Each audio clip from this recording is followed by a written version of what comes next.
Sony makes arguably the best OLED TVs that you can buy. They outperform LG's own OLED sets in picture quality, despite the fact that both companies use very similar panels from LG Display. That's because Sony applies its own image processing to everything that you see on screen. Even when the company adopts a new display technology, it leans on decades worth of TV hardware expertise to fine-tune everything.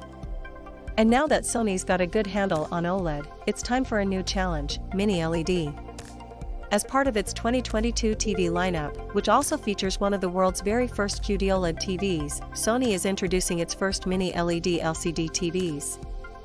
The Z9K series will offer 8K resolution in 75 and 85-inch screen sizes, while the X95K sticks to 4K with 65, 75, and 85-inch models. Like Mini LED TVs from other manufacturers, Sony's will deliver much more precise local dimming than past models thanks to the backlight LEDs shrinking in size and growing in quantity. This produces improved contrast, higher peak brightness, better display uniformity, and black levels that inch closer to OLED.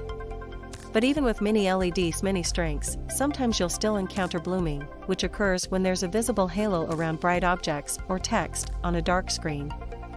Sony says it's put a ton of work into cutting down on blooming with the help of its XR backlight master drive algorithms, which dynamically control the backlight to avoid blooming without affecting brightness of your content.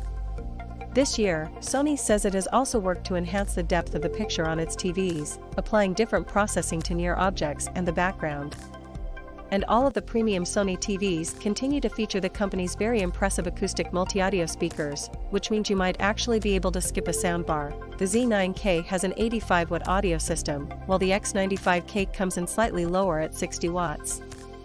All of Sony's Mini LED models support 4K gaming at 120Hz, auto-tone mapping when used with a PS5, and auto-low latency mode.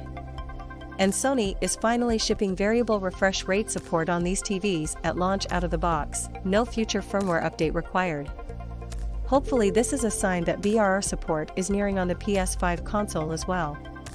Sony is sticking with Google TV as its built-in software with the option for hands-free voice commands, and there's also support for Apple AirPlay too.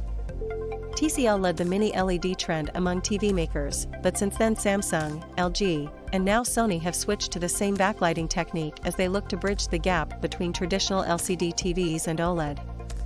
Mini LED can achieve significantly higher peak brightness than OLED sets, though it still falls short of their infinite contrast. Pricing for the 2022 Sony Bravia TVs and the also announced Bravia Cam will be released in the coming months.